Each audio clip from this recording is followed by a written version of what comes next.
I was awakened by the early morning light and the singing of mountain birds. I heard the sound of chipmunks running around the camp, cleaning up the crumbs left over from my camp dinner. The pure morning joy I felt in nature after so many years quickly faded as today's reality hit me. Here, at 6,000 feet, the air was fresh and cool, and as I stepped out of the tent, I was captivated by the beauty of an alpine lake surrounded by snow-capped mountains. I wanted to push the painful realities deeper, clear my mind, go fishing. But I knew that today was the very day that I had been dreading for the last month. Today is the day of confrontation, which I must face harshly and definitively, so that I can then start all over again. I cooked a sort of breakfast of eggs and sausage on the propane stove along with thick black coffee. As I sat there, finishing my drink and fooling up for the 6-mile hike, I marveled at how beautiful and peaceful this moment in time was.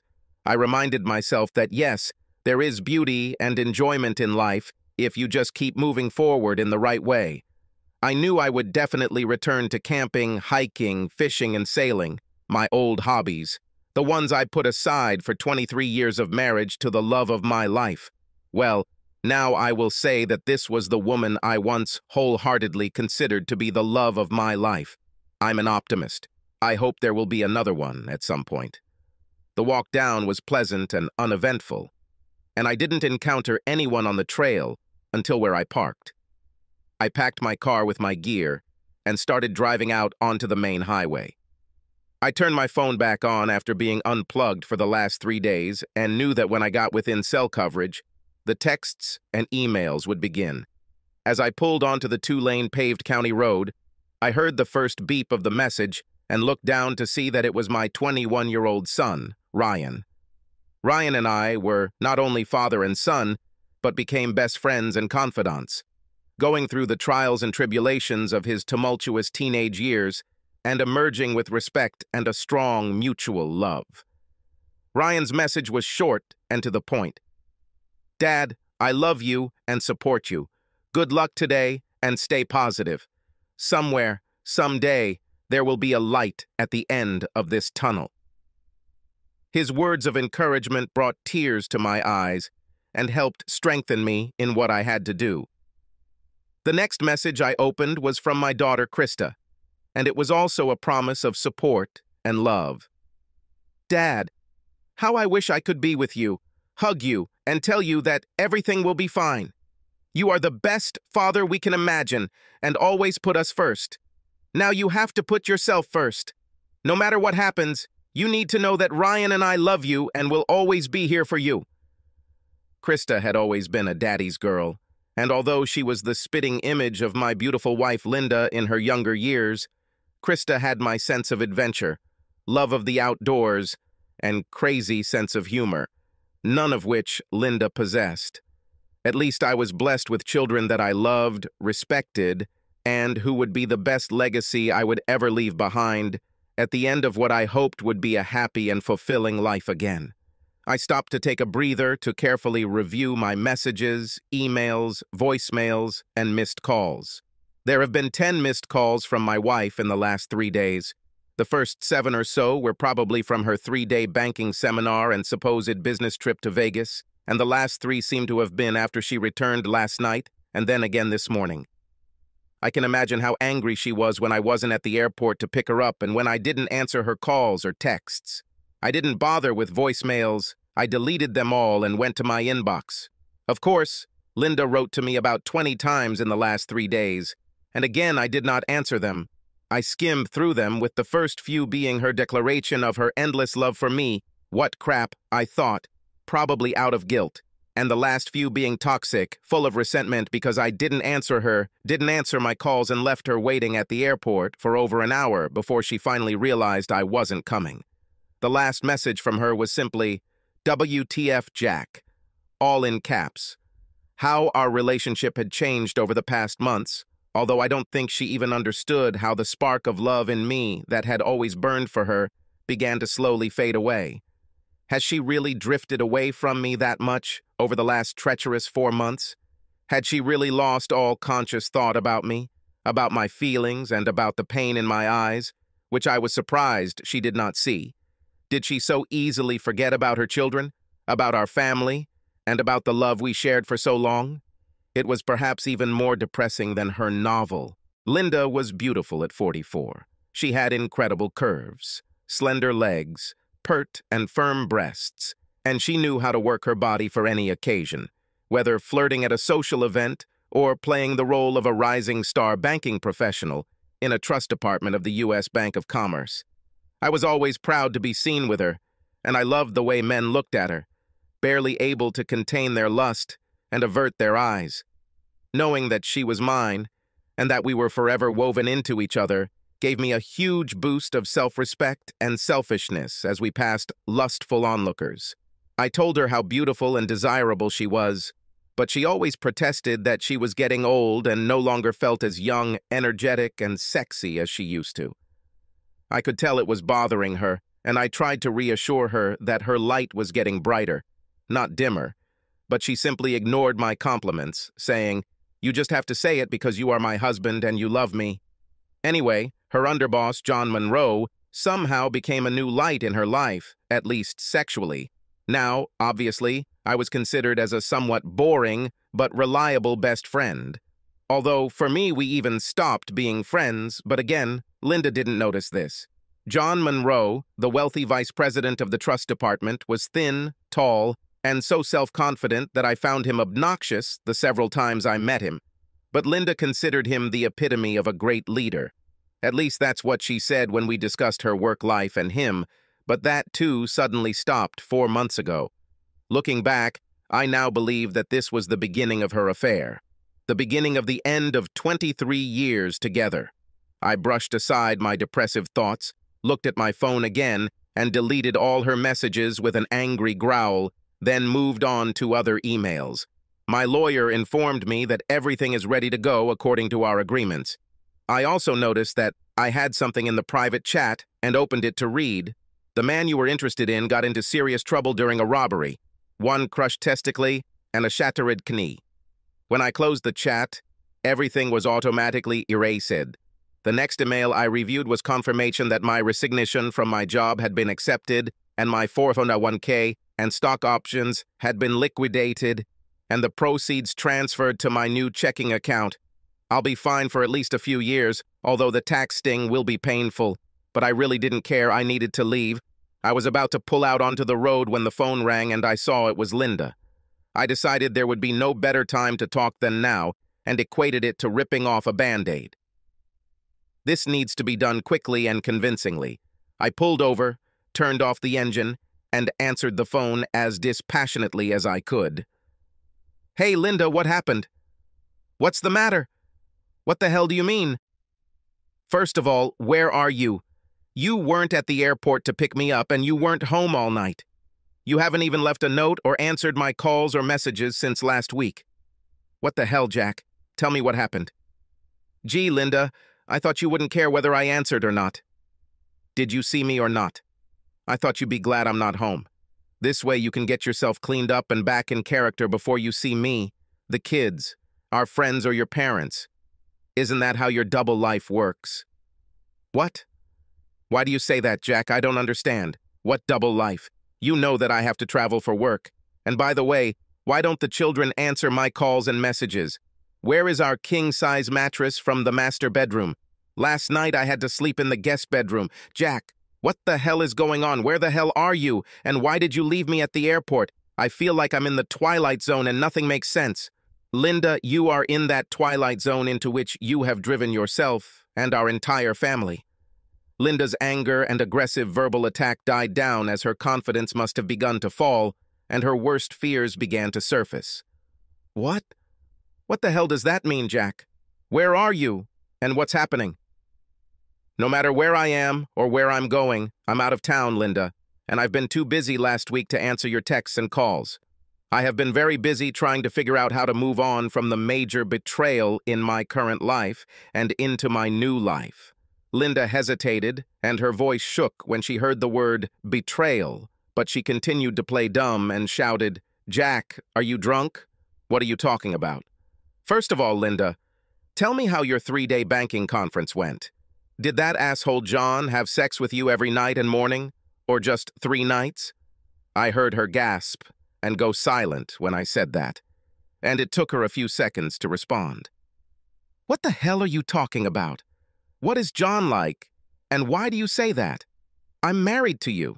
Yes, Linda, you are married to me, and I am amazed that you still consider this a marriage. So can you at least do me the courtesy after 23 years of marriage to tell me the fucking truth? I know you have had no respect or care for me or your family for the past few months.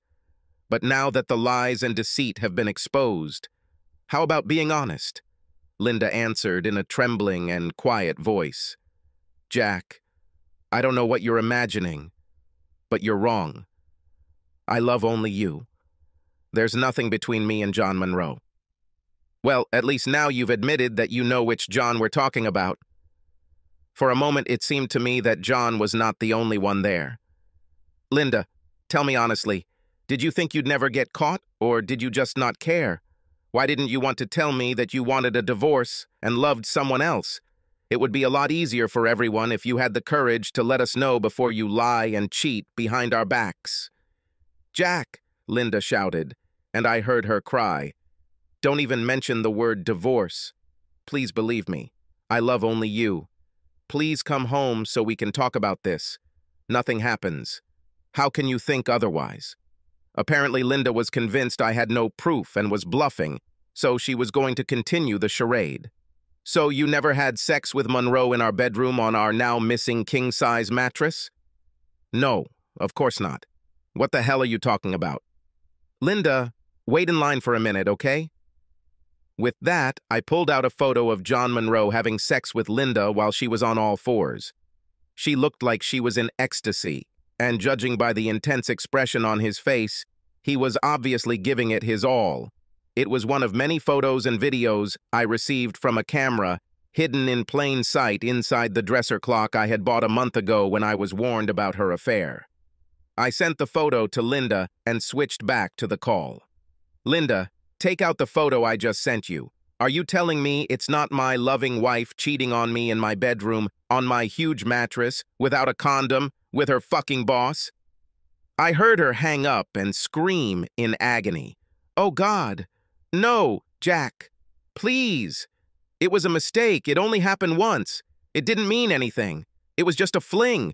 Just the excitement of someone younger who wanted me so bad and made me feel sexy and young again. It was the only time, and I really never meant for it to hurt you. Oh, God, I'm so sorry. But Jack, Linda, look out the window in the middle of the backyard. See this pile of charred wood, metal, and ash?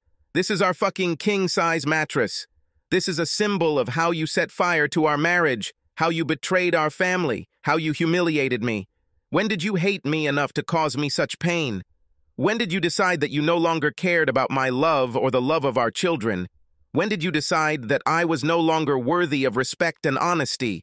When and why did you decide to throw us out like morning trash? Jack, please, please forgive me. I love you. I can never hate you. I want to spend my whole life with you.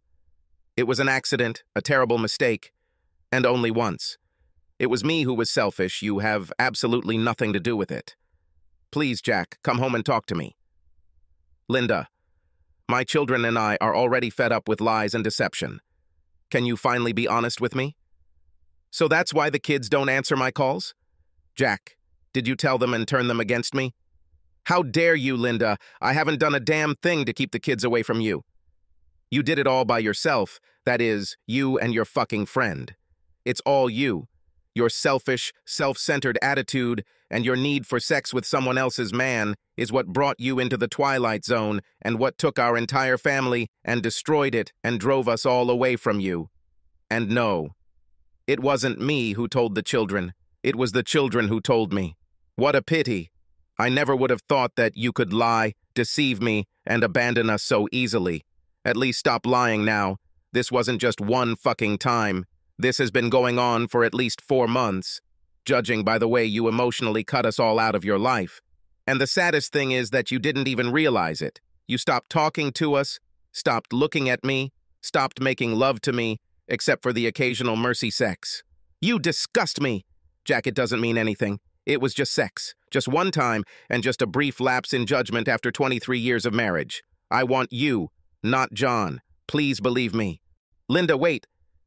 I pulled out the next photo from my phone, the one where Ryan came home unannounced to pick up some tools and heard his mother and Monroe doing it. He quietly crept to the open door of the master bedroom, took out his phone, and took several pictures and videos. He didn't tell me about it for 2 weeks until he and Krista decided I had a right to know.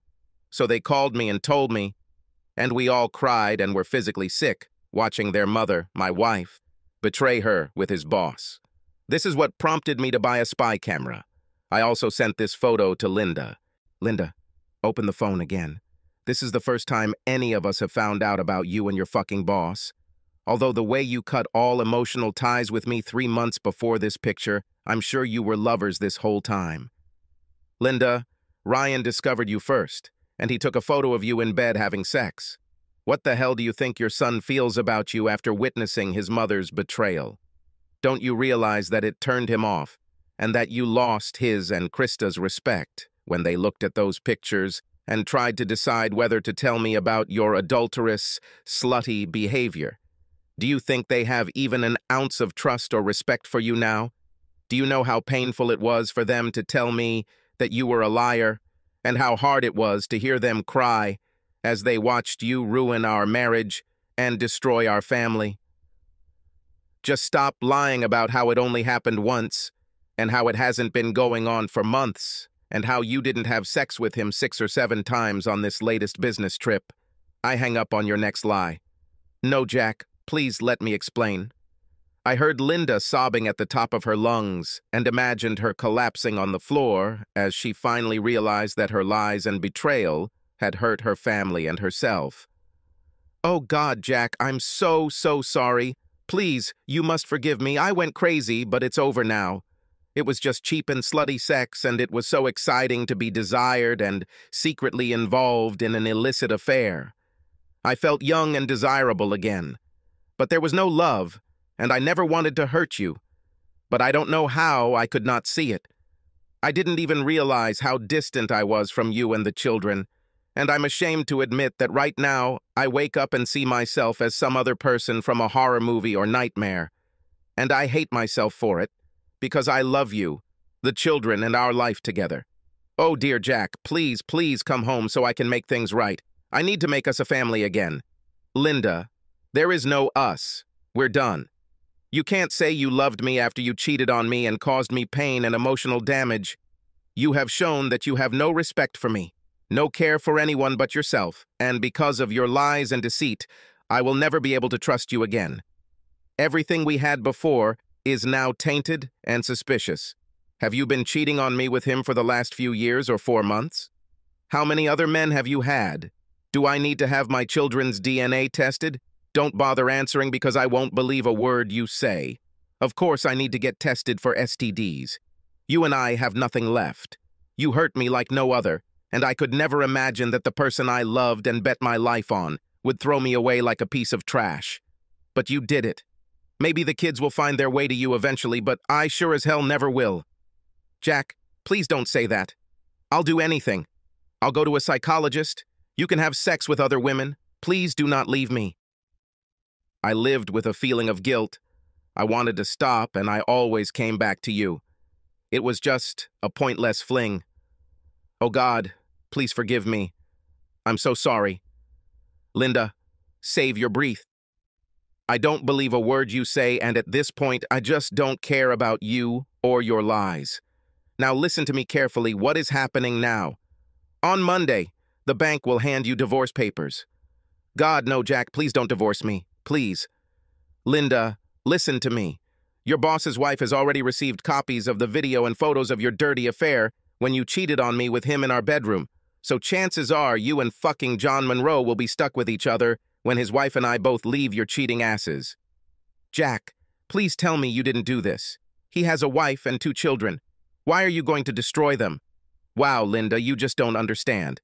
It's not me who is destroying their family.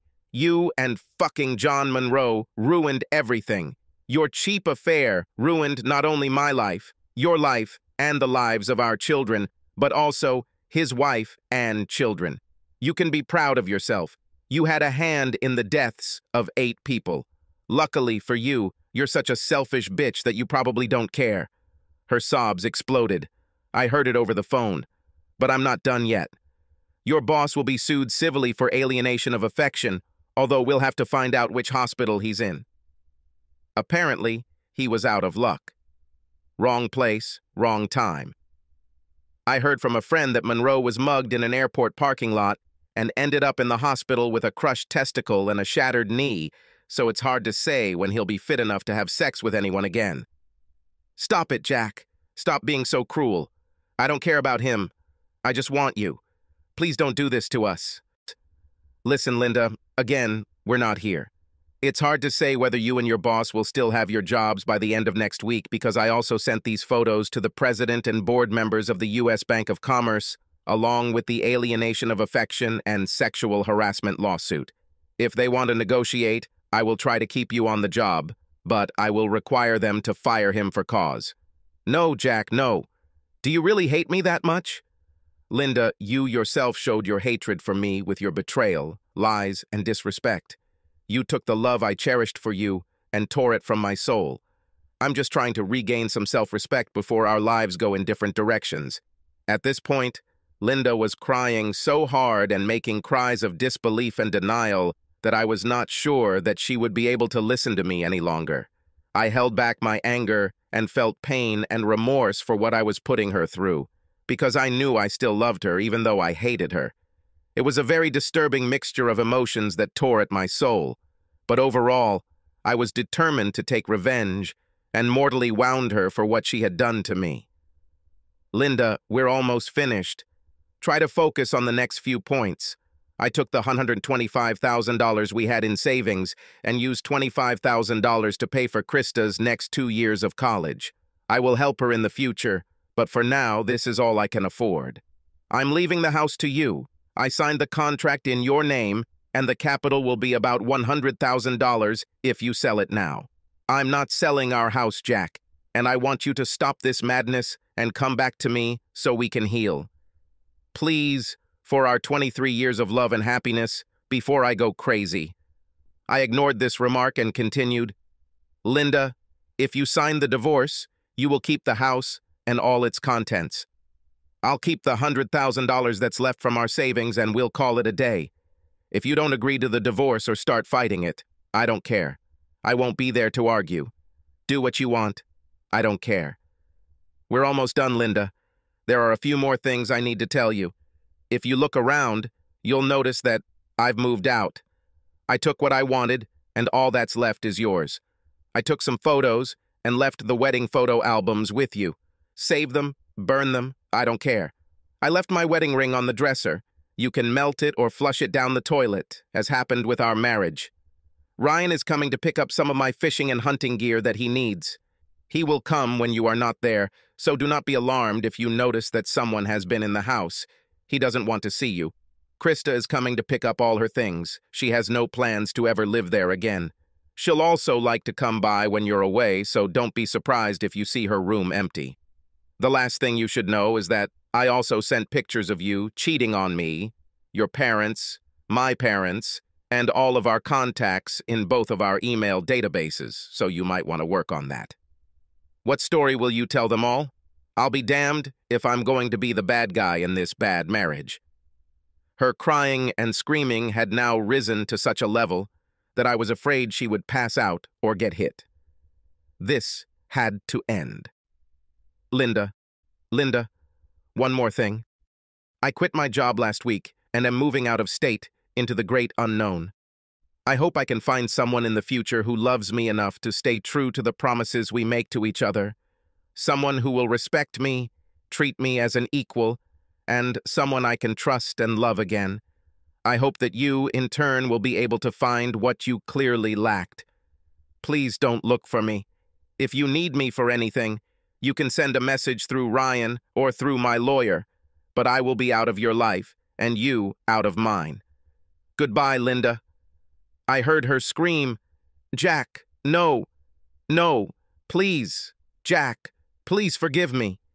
I passed out and burst into an excruciating bout of crying and pain. I think I knew I had gone too far with my revenge, and it would take me a long time to forgive myself for my cruelty. I doubted that I would ever forgive her. I knew the road ahead of me would be painful before I could heal myself and feel ready for something more than living alone. More than anything, I didn't want to lead a life full of bitterness. But, remembering the morning on the top of the mountain, I reminded myself that there will still be moments of beauty and magic in my life. I just need to stay open to them and keep moving towards a new beginning. Subscribe to our channel so that your second chaff doesn't cheat on you, and go ahead and listen to the next story, because this story is nothing compared to the next one. If you're under 18, don't even think about listening to the next one.